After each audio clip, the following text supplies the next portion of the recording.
Hello नमस्कार दोस्तों।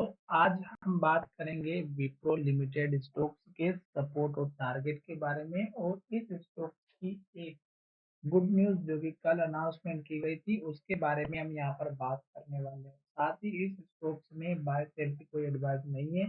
फिर भी आप ट्रेड करते हैं तो अपने फाइनेंशियल एडवाइजर से कंसल्ट करें। तो चलिए वीडियो की शुरुआत करते हैं। सबसे पहले आपको मैं यहाँ पर एक चीज बता देता हूँ कि जो लोग इंट्राडे में काम करते हैं उनके लिए मैं शॉर्ट वीडियो मॉर्निंग में बाय और सेल के हिसाब से लेवल्स बताता हूँ। तो आप जो भी लोग इंट्राडे में काम करते हमारे उस वीडियो को चेकआउट कर सकते हैं और अपनी बाय पोजीशन के हिसाब से लेवल्स को मैच कर सकते हैं एजुकेशन के तौर पे। तो अब यहाँ पर वो जो लोग मॉर्निंग के वीडियो देखते हैं और उसके बाद अगर आपको कोई भी प्रॉफिट होता है या फिर आप अगर ट्रेड करते हैं तो हमें कमेंट में जरूर बताइएगा ताकि हमें और भी अच्छा लगे और हमें और वीडियो अच्छे से अच्छे क्वालिटी वाले वीडियो बनाने में हम आपके लिए हमेशा सदैव तत्पर रहें।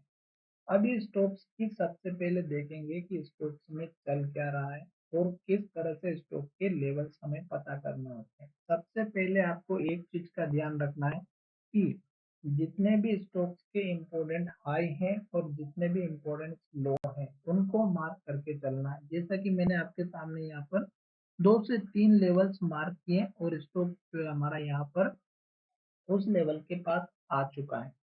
अब स्टॉक्स में गिरावट की वजह क्या रहती है ये चीज हम आपको समझाएंगे। उससे पहले हम इस स्टॉक्स में देख लेते हैं कि वो गुड न्यूज क्या है। तो यहाँ पर आप एनएससी की वेबसाइट पर आए और विप्रो स्टॉक्स को सर्च कीजिएगा और आज के दिन जो ट्रेड हुआ सबसे पहले उसको देख लेते हैं। तो स्टॉक्स में आज देखिएगा 48 लाख शेयर ट्रेड हुए हैं जिसमें से 54 शेयर यहाँ पर डिलीवरी में दिए गए हैं। अब जिन लोगों ने इस स्टॉक को डिलीवरी में लिया है वो सोच रहे हैं कि अब स्टॉक यहाँ से ऊपर जाएगा, पर हम टेक्निकल बेस पे काम करेंगे और एक एक चीज पता करेंगे कि स्टॉक्स में कल बढ़ने वाला है या घटने वाला है। ये चीज आपको बहुत सारे पॉइंट्स बहुत सारे डेटा देखने के बाद ही पता चलेगा। यहाँ पर देखिएगा 8,000 शेयर सेल क्वांटिटी में लगे हैं 450 की रेट पे।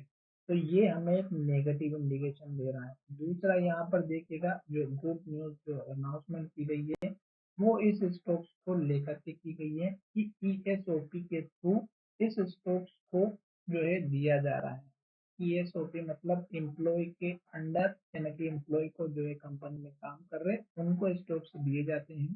तो यहाँ पर आप एरो पे क्लिक कीजिएगा और यहाँ पर क्लिक करने के बाद आप यहाँ पर इसको पूरा अगर डाउनलोड करना चाहते हैं तो कर सकते हैं। यहाँ पे 64,220 शेयर यहाँ पर अलॉटमेंट किए जाएंगे स्टॉक्स को एम्प्लॉय के लिए।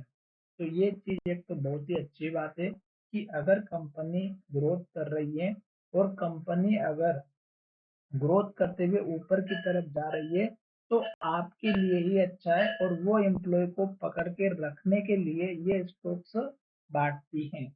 तो इस बात का थोड़ा सा ध्यान रखिएगा कि अगर कंपनी अच्छी है और कंपनी में काम करने वाले एम्प्लॉय अच्छे हैं तो उनको वो जो है एक तरह से लालच देते हैं और स्टॉक का जो रहता है रेशो वो उनके अंडर दिया जाता है। जितने भी स्टॉक्स उनको देना होता है वो दे देते हैं।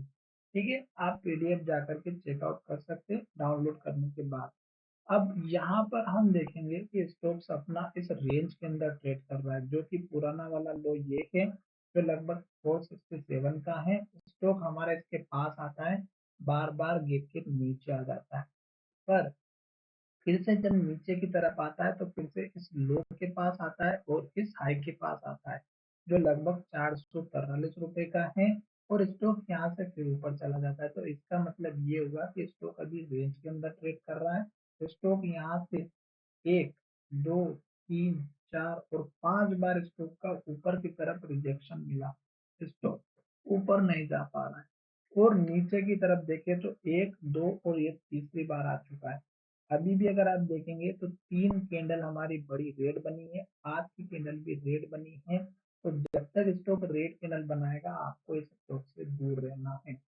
दूसरी बात स्टॉक का पास का जो सपोर्ट लेवल है इस कैंडल का लो है जो लगभग हमारा 445 का है और इस कैंडल का जो हाई है वो है हमारा 444 का। 444 से 445 के बीच के आसपास का एक इम्पोर्टेंट सपोर्ट लेवल होना चाहिए। जब स्टॉक हमारा सपोर्ट ले लेगा तो आपको एक कंफर्मेशन मिलेगा, जैसे कि ये डोजी कैंडल, जैसे कि ग्रीन कैंडल, जैसे कि हैमर कैंडल, जैसे कि वॉल्यूम। ये 3-4 पॉइंट आपको ध्यान में रखना है। और जब स्टॉक अगर लो बनाते हुए लो के पास क्लोज होता है और रेड कैंडल बनाता है तो दूर ही रहना है, क्योंकि फिर स्टॉक जो तीसरी बार लेवल पर आ चुका है, अगर ये लेवल टूटा तो फिर स्टॉक और नीचे चला जाएगा। फिर स्टॉक का इस कैंडल का लो सपोर्ट बनेगा जो 433 का है, और फिर स्टॉक्स हमारा और नीचे जाता हुआ नजर आ सकता है। तो इसलिए आपको अभी इस स्टॉक से दूर रहना है, क्योंकि स्टॉक 4 बार अगर स्टॉक इस लेवल को ब्रेक नहीं कर पाया तो स्टॉक नीचे की तरफ आएगा। साथ ही स्टॉक्स में आप देखिएगा कि जो पुराना वाला हाई लेवल था वो था हमारा यहाँ पर, और स्टॉक में यहाँ पर एक हमें एक सपोर्ट दिया था कि स्टॉक अगर यहाँ से सपोर्ट लेकर के ऊपर की तरफ जाएगा तो स्टॉक हमारा टारगेट हिट करेगा और एक नया टारगेट देगा। पर स्टॉक ने क्या किया कि जो पुराना वाला हाई लेवल था यहाँ पर सपोर्ट लिया और स्टॉक ऊपर नहीं जा पाया, और स्टॉक फिर से नीचे आ गया और उस लेवल को तोड़ दिया, और उसके बाद स्टॉक ऊपर जा ही नहीं पाया। तो स्टॉक का हाई ऊपर था, फिर हाई और नीचे बना, फिर हाई और नीचे बना, फिर हाई और नीचे बना, फिर हाई और नीचे बना। इस तरह से हाई बनते बनते नीचे चला गया। अब स्टॉक्स अगर हमारे इस लो को तोड़ेगा तो और नीचे जा सकता है, तो जल्दबाजी ना करें। ये जो बड़े वॉल्यूम वाली जो कैंडल है इसमें सबसे ज्यादा गिरावट देखने को मिली थी और स्टॉक ने लो के पास क्लोजिंग दी।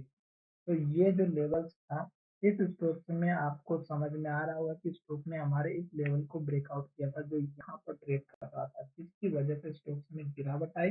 और ये लेवल अगर टूट चुका है तो आप समझ सकते हैं कि ये लेवल कितना स्ट्रॉन्ग था जो स्टॉक को होल्ड करके रख रहा था। तो अब आपका जो छोटा मोटा टारगेट बनेगा इसी के नीचे लो का रखना है 458 के आसपास का। आशा करता हूँ कि मेरा वीडियो अच्छा लगा होगा, और वीडियो अच्छा लगा है तो चैनल को जरूर सब्सक्राइब करिएगा। धन्यवाद, मिलेंगे नए